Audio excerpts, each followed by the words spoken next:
Hello, it's Dave Garnish here, and we are going to have a very quick look at compression, and we're going to compress a lead vocal.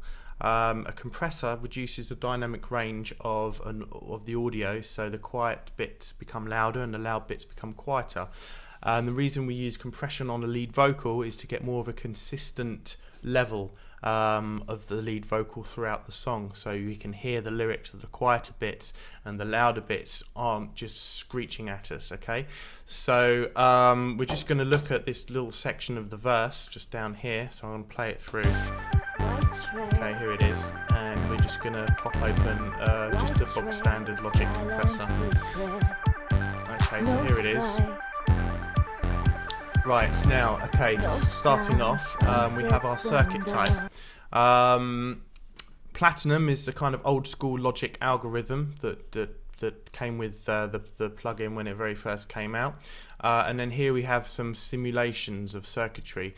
Right, Class AR is Focusrite Red series. So these are emulating bits of hardware, okay? Class AU is simulating a URI. VCA stands for voltage control amplifier, and that's simulating like a DBX 160, good for drums, kick drum, snare drum, that sort of stuff. FET stands for field effect transistor, which good for vocals, similar to a URI 1176 and things like that. An optical is works weirdly. It works on a glowing LED, so the brighter that the LED is glowing, the louder the signal is going into the compressor. They have quite a unique character, these compressors, but they don't kind of they're a bit flaky with their attack and release, so okay with vocals but maybe not with drums. So for this vocal we're going to use our URI simulator, and as we play through the verse already you can see that the compressor is reducing the gain here within our gain reduction display. Okay, right, okay, so now I'm going to take you through some of the other parameters. First of all, we have our threshold, probably just about the most important parameter on a compressor, and the threshold basically tells the compressor at which point you want the compressor to start to reduce the gain of the signal. So if I play the track and I have the threshold right up like that, it's not going to compress, it's not going to reduce the gain of the signal at all, okay, and you can hear that and you can see that there's no gain reduction happening here. As we pull it down, you can hear that the vocal's quieter, yeah, as I pull it down, and it's reducing, because it's reducing the gain quite a lot, yeah? Yeah? So we're going to just leave that around there just for now. The next parameter is the ratio, and that's down here. At the moment it's set to 1.5 to 1, and basically what that means is that for every 1.5 decibels that go past the threshold, you'll be able to hear 1 decibel. So if I turn it up to about 8 to 1, then for every 8.7 decibels that exceed the threshold, you're only going to be able to hear 1 decibel. So that's compressing quite a lot, and you wouldn't really want to do that with a lead vocal. So we're going to take it down to about 3, something like that, 3.1. So now for every 3.1 dB that goes over the threshold, we're going to be able to hear just 1 dB, okay, which is, you know, pretty much an average setting for a female vocal.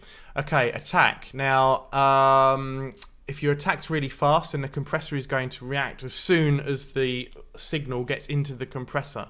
If you make the attack quite slow, then the compressor isn't going to react. The compressor is only going to react 158 milliseconds after the signal that exceeds the threshold has gone in, if you see what I'm saying. So we haven't really got a great deal of time in this video to explain all of the parameters very deeply. On my mixing and mastering course, there's a workshop called Dynamics, and we spend a whole 4 hours just on compression.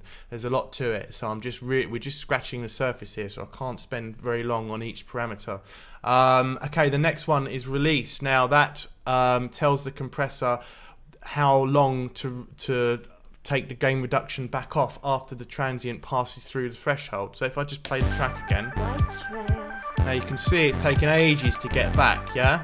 So the gain's reducing and then it's taking ages to get back. It's not even getting back to 0, okay?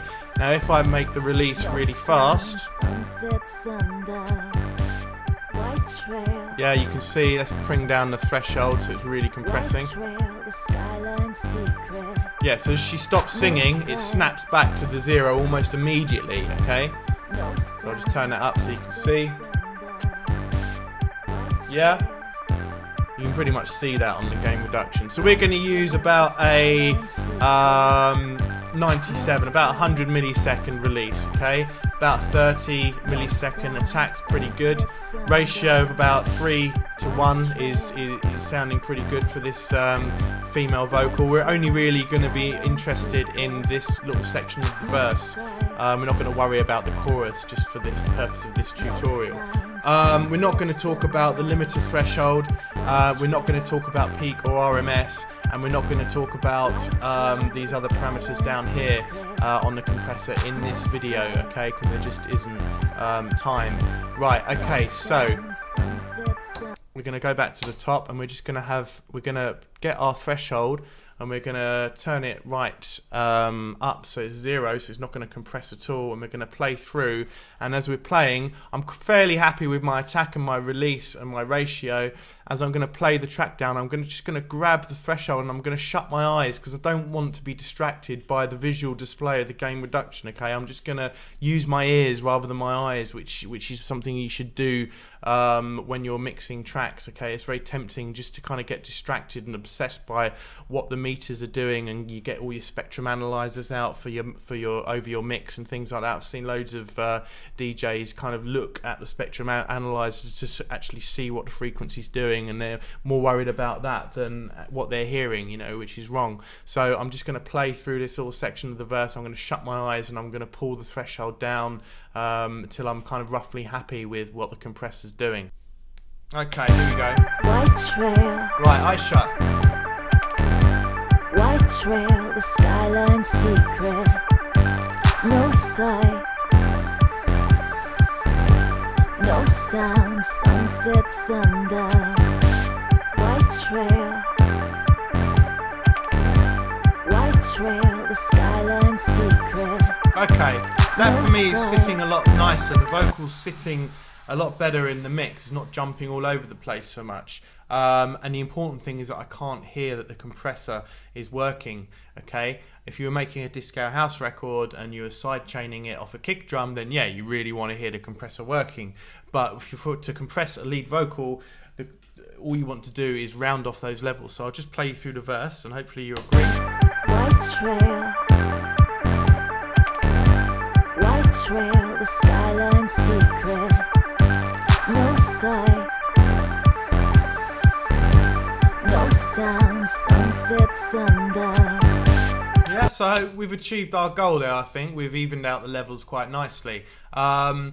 Using these settings on vocals is fine. I mean, the ratio is quite a low ratio, really. You might want to use a little bit more. The attack and release are fairly normal for a vocal. Obviously, with the threshold, it's going to be different. Different vocals are going to be at different levels. So it's all about, you know, using your ears. If you can shut your eyes, then great. But the important thing is use your ears instead of your eyes. If you're an architect, use your eyes instead of your ears. But we're mixing records, so it's very important not to get too carried away with the meters. So yeah, I hope you've learned something from that. Sorry, we've just scratched the surface. There's a whole lot more to it. Yeah, I hope you learned something and you enjoyed the tutorial, and hopefully see you soon. Ta-ta for now.